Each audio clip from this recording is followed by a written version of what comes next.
Welcome to Business Mentorship, Keepin It Real, where we feature entrepreneurs and enterprise leaders who participate in shareyourstories.online. Today, I'd like to introduce you to Ric Conn, who is a professional, award-winning expressionist artist who's represented by the Grimaldi Gallery in New York City. Ric joins us today from Maryland.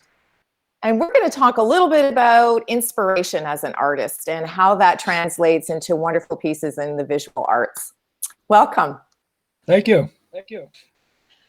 Well, Ric, believe it or not, I have actually gotten some questions from our viewing and listening audience because you have just recently been featured in the 10th anniversary edition of Art Tour International. Yeah. And as we both know, they have an amazing reach. So, and as we sort of preview folks, letting them know who I'm going to be interviewing and connecting with for our virtual coffee, one of the resounding questions that we got from many people was, as an expressionist artist, how do you find your creativity? Where do you get that inspiration from? So I'll let you share that with our audience. Well, the inspiration comes from within, from me. I have a message I want to say, and I think about different ways of saying it, and I do sketches to correspond with those, different ways, and then a painting will come up out of that. I'll be doing these quick sketches about a particular subject, and I'll see something that I like that I think would make a nice painting, and then I take that sketch and develop it into a more detailed sketch. And then from there, I go to the canvas and do the drawing on the canvas of the actual painting. And I know that you use various different mediums. So that was something else that came up in the questions from folks where they were saying, okay, I know it's not mixed media that you do, but you've done oil and you've done acrylic and you've included some pen and ink. So where does that flavor for the visual impression that you provide come from? Well, my main influence, my main medium, the one I care about doing the most is oil. And I started doing other media as a way of like taking a recess when I want to, because I usually work with more than one thing at a time.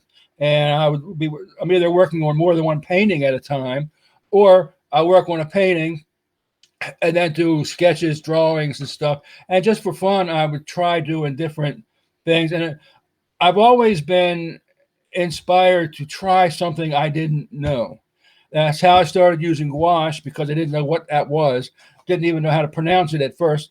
So I bought some to try it, and I really love gouache too. Same thing with acrylic. I didn't know how to paint in acrylic. I didn't know the difference between that and oil. So I bought acrylics and started working with them and taught myself the difference.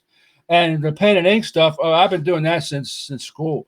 And I just like doing it. I also do liner cut drawings and work with encaustic sometimes, because I like doing different things, and I really like working with things I don't know how to do, and get to the point where I know how to do them. Yeah, well, that's fantastic. Now, I know that you've had the opportunity to feature your work in many different cities around the world. And I'm sure as an artist, each one of them is memorable in its own way. So can you share with us one of the sort of inspirational moments or the memories that you had when you were showing your work internationally that really comes to mind? Well, the thing that comes to mind is the exhibit we were supposed to have in Italy last year. It got canceled because of COVID, but I was really excited about that. It was with Grimaldi Gallery, and I was going to go there and have an exhibit along with 59 other artists. And I didn't actually show. I got the painting sitting right here waiting for when we do go, but it was such a monumental thing for me to go to Florence. And I was going to make a whole trip out. I was going to go to Rome and Venice while I was there. So that's memorable, even though I didn't actually go. I got a lot of press and a lot of feedback about the trip, or the exhibit, and I never even sent it. But people were excited about it. So that's about the most memorable international type exhibit. Show. Yeah. Now, you've just mentioned something really interesting where you talked about, Florence is obviously the place where Renaissance art was born. So there's obviously a lot of history. And as an artist, it would be very cool to visit some of those places where other artists walked. Has there been anyone in your career, any one of the previous masters that in some way has influenced your style? Well, yes. Interestingly enough, I have several old masters that have inspired me, that I venerate. None of whom come from Florence. I just wanted to visit Florence for the history there. The art history. Right. Picasso and Edvard Munch are two of my biggest influences, and them and the German Expressionists. I'd have to say, several of the German Expressionists specifically, along with Picasso, Matisse, and Edvard Munch, are my main teachers, so to speak. Oh, that's cool. That's cool. Now, tell me, how long have you actually been a professional artist? Because, I think there's this misnomer we all talk about, and I know you shared in your story where you said, you first started drawing when you were 5 years old. So, and you've already mentioned, the pen and ink thing was something that you've been doing since a child. But when did you actually make the transition into being an artist as a profession? Well, I used to be a graphic artist years ago, full-time, and I worked at my art part-time after I got home from work. And so, but as far in terms of professionalism, it depends on the definition. I started making money back when I was working part-time, because of the drawings and I could sell. But primarily it was, I stayed at that company long enough to retire from them and get them to pay me basically to not work, and with the pension. So I became a full-time artist the day after I retired from them, and that's really when I guess the professionalism started, and that was back in 2005. Wow, that's a long time. Professional, if you want to look at it that way, but it was longer than that because of the money-making part. Sure. So if there was someone in our viewing and listening audience who's a budding or aspiring artist, and as you say, lots of folks sort of would consider themselves a hobby artist, where they do things after work and they're looking for that big break. If you were going to try to provide them with some type of advice in terms of sticking with their career, what could you, being that you've had sort of a career as a graphic artist and then you transitioned into a professional artist, what type of advice could you give to folks? I would tell them, if they want to be a professional, if you want to be just a hobbyist and want to paint a couple hours a month or something like that, that's great, but if you want to be a professional, just in your mind, get the mindset, be a professional.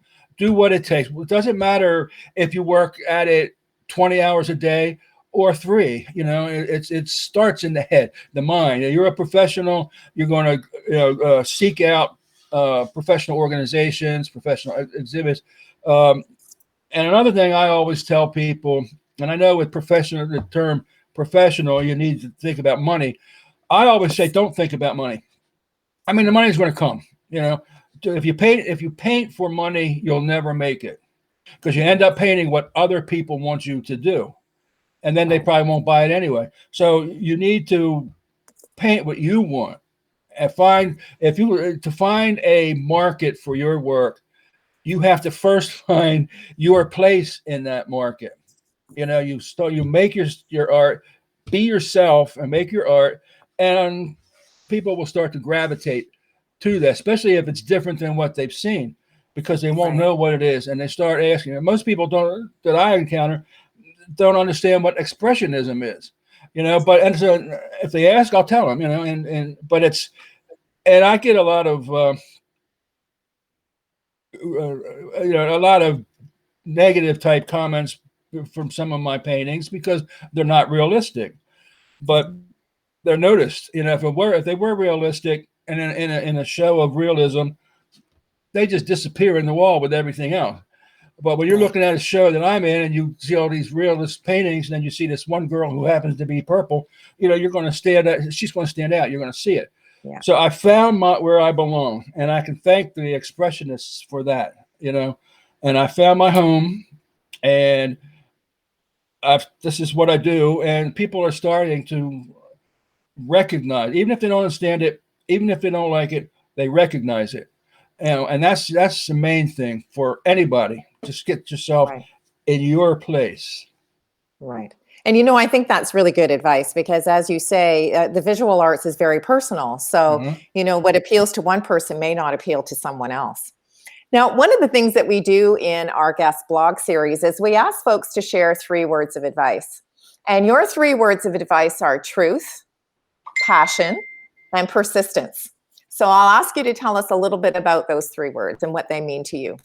Okay. Truth to me means the truth of being true to myself, artistically, being true to myself, being true to what I believe I should do in art, being true to the message I'm trying to send. The series, especially like the series on empowerment and equality. I wholeheartedly believe in that, and then that's my truth. And I try to bring that out. Persistence is don't give up. And like I said, don't if you paint for money, you're going to end up giving up because the money's not going to come that quickly. But if you're not painting for money, it's going to come, and you'll be surprised when it gets there. But you'll be painting for yourself, and you'll be painting what you want to paint. So you'll be busy and happy, and then the money will come in whenever. And what was the third one? I forgot. The third one was passion. Passion. Well, I think you can see from the way I'm talking that I'm very passionate about what I do because I totally believe in it. And it's not just on paint. I tell other people in conversations, and I have these beliefs, and I'm very passionate about art. Not only my art, but anybody who wants to paint, draw, whatever, do it. And some people say, well, I can only draw stick figures. Well, fine, draw stick figures. There's a place for them, and just be yourself and be passionate about what if you're really true to yourself. I think the passion's going to come on its own. Yeah, for sure. For sure. Well, I'd like to thank you very much, Ric, and I'd also like to congratulate you for your feature. It's been an absolute pleasure to spend a little bit of time introducing the person behind the logo and giving people a little bit of insight into the artistic journey. So I thank you so much for that. Oh, it's been my pleasure, believe me. And to our viewing and listening audience, thank you so much for joining us for another edition of Keeping It Real, where we introduced you to Ric Conn and a little bit of the person behind the logo. And we invite you to share your story in shareyourstories.online. Thank you so much for joining us.